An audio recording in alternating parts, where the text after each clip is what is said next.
이 세상에서 여러분은 무엇을 가장 가치 있게 여기십니까? 살아가시면서 여러분이 가장 소중하게 여기시는 것이 무엇인가? 그것이 여러분의 삶을 결정하게 될 것입니다. 여러분이 무엇을 가장 소중하게 여기는가? 그것이 여러분의 인생이 될 것입니다. 근데 가장 소중한 것을 성경은 우리에게 가정이라고 말하고 있습니다.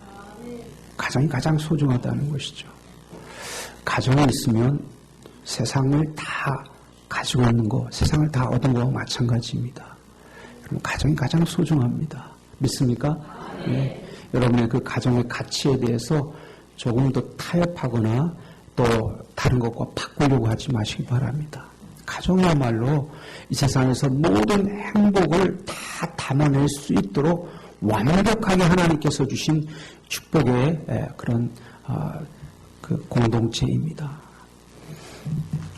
가정을 우리가 소중하게 여기고 가정을 지켜내기 위해서 반드시 필요한 게 있는데 그것은 우리가 결혼할 때 약속한 약속을 지키는 거예요.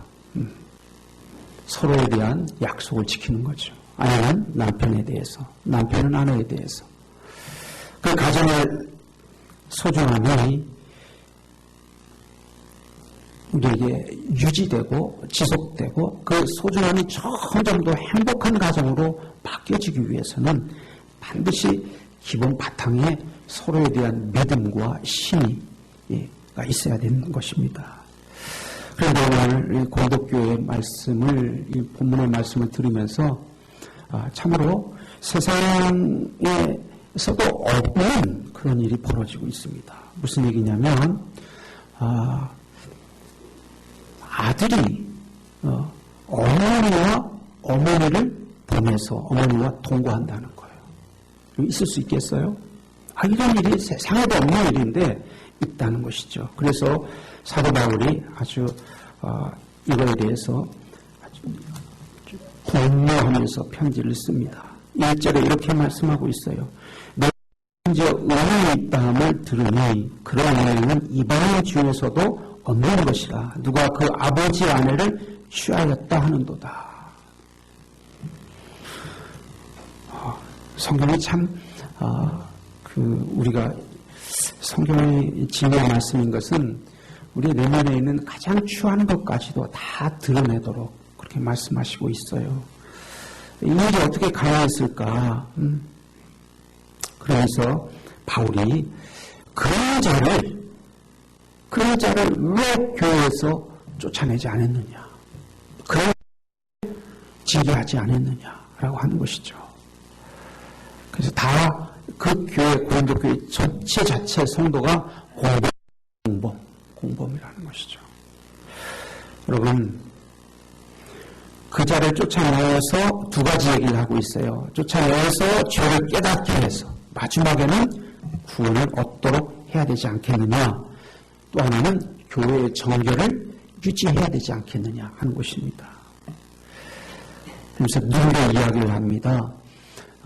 6월절이라는 유대인들은 절기를 지켰는데 구약에 보면 6월절은 애굽에서 이스라엘 백성들이 400년 동안 노예처럼 생활합니다. 근데 그 힘든 노예 생활에서 하나님께서 은혜를 베푸셔서 구원을 이제 출애굽하도록 애굽에서 나올 수 있도록 은혜를 주시는데 그 과정에서 하나님께서 강력하게 애굽을 심판하십니다. 근데 마지막에 심판의 재앙이 장자, 사람과 짐승 모든 첫 것은 다 생명을 멸하시는 심판입니다. 근데 이 심판 앞에 그 애굽에 사는 이스라엘 백성들은 그럼 어떻게 될 것이냐? 모세가 하나님 앞에 기도할 때 하나님께서 어린 양을 잡아서 문설주에 발라라. 그러면 그 어린 양의 피를 보고 그 죽음의 심판이 넘어가게 될 것이다. 그래서 넘어간다, 패스 오브, 그래서 넘어간다는 뜻에서 6월절이라는 절기가 유래가 됩니다. 그리고 항상 유대인들은 6월절 절기를 지키면서 애굽에서 받았던 고난과 그 고난 가운데서 하나님께서 베풀으신 은혜를 기억하는 절기로 6월절 절기를 지켰습니다. 네, 이 절기를 지키기 위해서는 누룩 없는 빵, 딱딱하죠. 부풀리지 않은 빵은 밀가루 자체이기 때문에 딱딱합니다. 그 딱딱한 빵을 먹으면서 그 고난과 하나님의 은혜를 기억하고 또 지켰던 절기입니다. 그래서 6월절에 먹는 빵을 위해서는 누룩을 넣지 않아야 되기 때문에 6월절이 다가오면 자기 집안에 있는 모든 누룩을 다 제거했습니다. 다 버렸어요. 그리고 누룩 빵을 만들어 먹었습니다. 신약에는 그 6월절의 어린 양의 피가 예수 그리스도의 십자가의 보혈의 피다. 그래서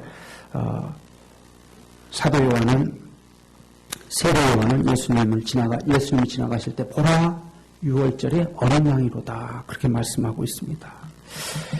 여러분 성령 충만함을 자랑하고 은혜사 충만함을 자랑하는 고린도 교회가 어째서 이렇게 타락했는가? 오늘 아버지 아내를 취할 정도 이 타락한 이 고린도 또 고린도 교회의 이 모습은 어떻게 해서 이렇게까지 가능할 수 있을 것인가? 그 당시에 상속법에 좀 배경을 알아야 됩니다. 이 당시에는 우리는 지금 죽으면 아버지가 죽으면 그 재산을 자식들에게 딸이든 아들이든 어떻게 나눕니까? 이제는 장자도 필요 없습니다. 다 L분의 1로 나눕니다. 다 1대1로 다 나누어요. 그런데 이 당시에 고린도교회 이 당시에는 상속법이 죽으면 모든 재산을 누구에게 주냐면 아내에게 줬어요. 아내에게 줬는데 아내가 자기 친어머니는 괜찮아요. 그 재산은 자기 친어머니로 자기께 되지만 그런데 어머니가 죽어서 계모가 들어와서 그 어머니 자리에 있을 때 그 전 재산이 계모에게 다 넘어간다는 것이죠. 그래서 계모를 취해서 삶으로 그 재산을 유지하고 그 재산을 자기 것으로 유지하려고 하는 그런 습관 때문에 그런 관습 때문에 어머니를 취해서 계모를 취해서 살았던 그런 경우가 종종 있었습니다. 그럼에도 불구하고 고린도 교회는 그런 레위기의 법에는 분명히 그려져 있는 분명히 율법의 레위기법에 그려져 있는 그런 죄를 용납했을까? 그래서는 고린도 교회는 굉장히 풍성한 도시였습니다. 물질적으로 굉장히 풍성한 도시인데 그렇게 지금 어머니를 아버지 아내를 취해서 사는 이자가 굉장히 돈이 많은 큰 오늘 말하면 재벌이었다는 것이죠. 그러니까 그렇게 많은 헌금을 할 수 있고 교회의 그 후원자가 되는 그런 자를 묵과해 줌으로 그에게 교회 안에서 그의 재물을 계속 유지시켜 나가려고 하는 유혹이 찾아온 거예요.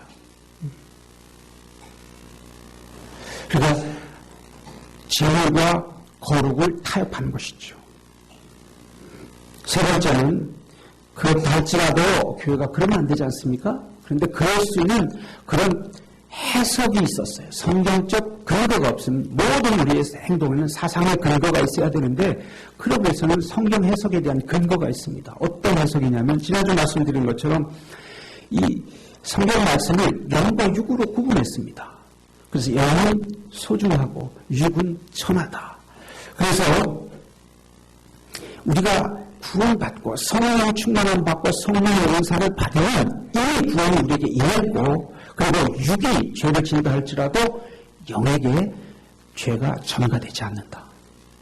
아무리 우리 죄를 진다 할지라도 영은 구원받았기 때문에 죄로부터 자유하다. 그런 원리로 성경을 풀어갑니다. 그 육신이 짓는 죄는 죄가 되는 거예요? 안 되는 거예요? 안 되는 거죠. 이상한 논리예요. 이상한 논리지만 성경을 그렇게 영과 육으로 왜 그러냐면 이 그리스 사상은 그 플라톤과 아리스토텔레스의 이론적인 이데아 사상이 있지 않습니까? 동방 이론에서 그런 이데아 사상이 있어요. 본래는 볼 수가 없고 그림자는 볼 수가 있다. 실체는 볼 수가 없고 그런 이제 출발로부터 이론적인 사상을 가지고 성경을 해석했습니다. 쉽게 말하면 이거예요. 복음이 전해져 왔어요. 그런데 그 복음을 자기 나름대로 토착화했어요. 자기 나름대로 토착화했는데 그것을 미신화해버린 것이죠. 타협하고. 여러분, 좋은 것은 사라지지 않습니다. 믿습니까? 좋은 것은 사라지지 않아요. 예수님이 이 땅에 오신 것은 우리에게 좋은 소식이었습니다. 복된 소식이었습니다. 그래서 신약 성경에 보면, 영어 성경에 보면 Good News라고 이렇게 되어 있습니다. 제목이 좋은 소식이라는 거예요. 복음이다. 그런데 좋은 소식이 이렇게 타락한 변질된 복음으로 바뀌어버렸습니다. 죄 살아가면서 우리가 의인이 될 수가 없습니다. 이들에게는 이렇게 죄가 교회에 들어왔음에도 불구하고 타협하고 말했는가?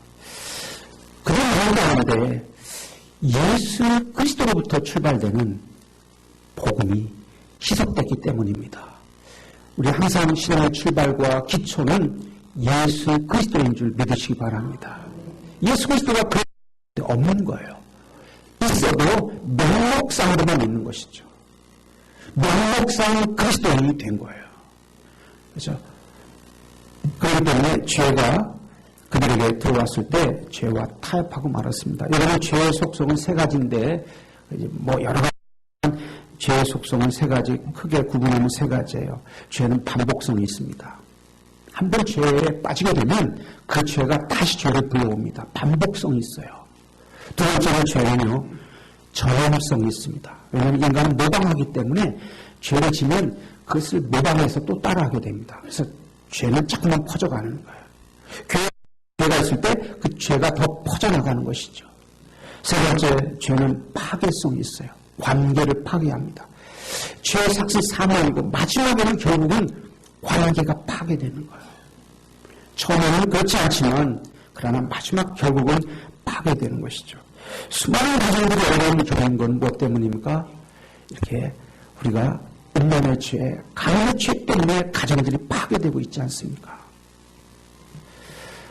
그러면 우리가 교회를 다닐 수 있는가? 깨끗한 사람은 교회 다닐 수 있는가?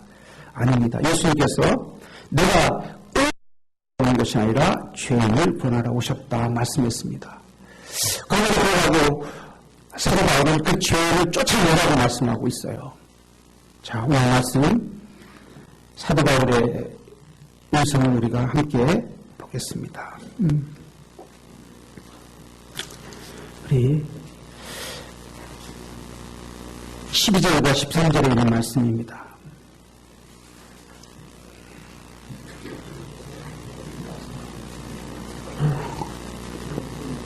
(12절과 13절의) 말씀 함께 읽겠습니다.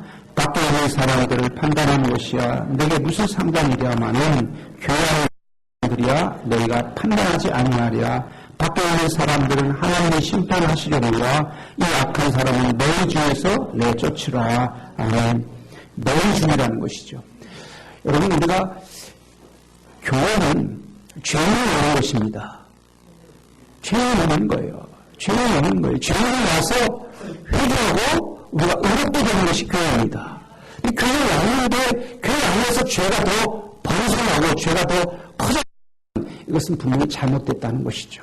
이것을 믿고 구원을 받고 구원을 멀어짐으로 결단한 자들이 죄와 더불어 살아간다는 것은 잘못이라는 거예요.